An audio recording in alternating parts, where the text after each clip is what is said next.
আসলে ব্লগ করব কি টপিক নিয়ে, এই টপিকই তো আসলে মাথায় আসতেছে না। যুদ্ধের সময় যেরকম যার যা কিছু ছিল সেটা নিয়েই সবাই মাঠে নামে গেছে। এখনও বর্তমানে একই পরিস্থিতি, যার যা কিছু আছে, কেউ বউ নিয়ে, কেউ ছাওয়াল নিয়ে, কেউ শালা সম্বন্ধে, যার যা খুশি তাক নিয়ে ব্লগ করতেছে। আরে ভাই রে ভাই, এটা কি যুদ্ধে নামার মতো অবস্থা নাকি রে? হ্যাঁ, এটা কোনো কথা হলো? এটা মানে ব্লগ যে মানুষ করবে এর কোনো টপিকই নাই। এই ঘরে ঘরে ব্লগার হয়ে গেছে, ঘরে ঘরে ব্লগার, এটা কোনো কথা? হ্যাঁ, মাথা নষ্ট হয়ে গেছে, মাথা নষ্ট করে ব্লগ।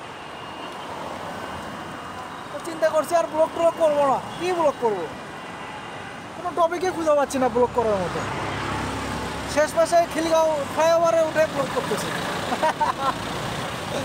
ব্লগের কোনো টপিক নাই, এখন কি করার? কিছু করার নাই তো।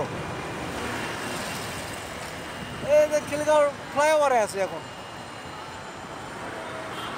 আমার তো যুদ্ধে নামার মতো কিছুই নাই, সবার তো আছে। আমার তো যুদ্ধে নামার মতো কিছুই নাই। আমি কি নিয়ে আমি ব্লগের যুদ্ধে নামবো?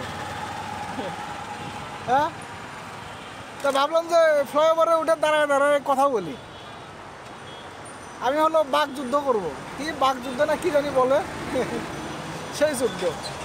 ঠিক আছে, বাই বাই।